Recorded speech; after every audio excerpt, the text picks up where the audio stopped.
This is the first of a quite long sequence of posts on the topic of strategy.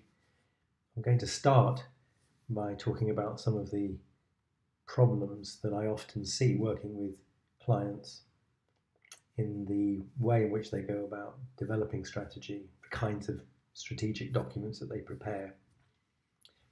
So the first few articles in this topic, I'll talk about these problem areas and the weaknesses, and then I'll move on later on to look at worthwhile, appropriate, productive ways of developing and executing a strategy.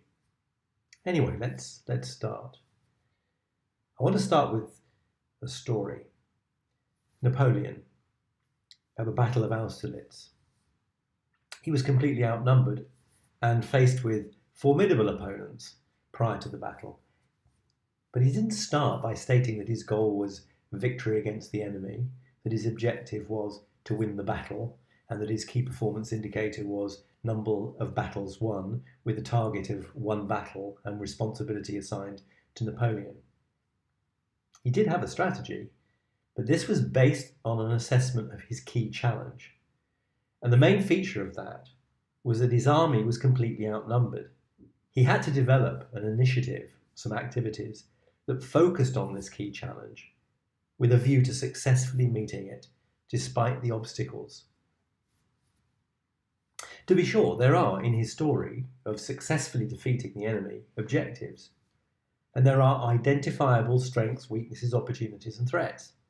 However, these were actively harnessed to create a genuine strategy, which is a set of targeted activities deployed to reach a desirable state of affairs. He didn't push the problem further down the chain of command, expecting various parts of his army to separately determine how to meet these generalized objectives through some simplistic indications of performance. A strategic aim or a goal is not a wish for a good future state of affairs.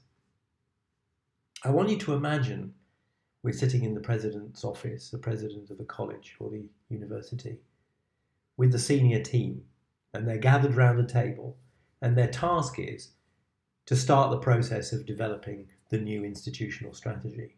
So the president asks, okay, so what are our strategic aims?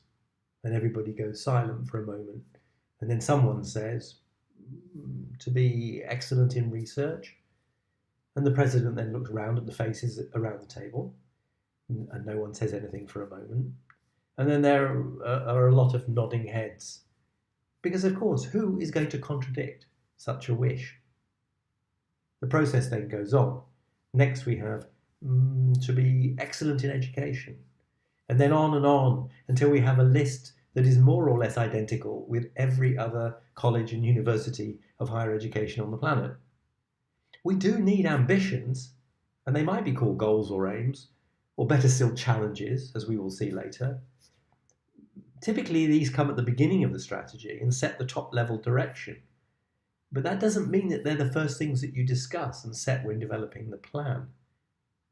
We will slowly move towards better ways to develop a strategy as we move on through future posts in this area.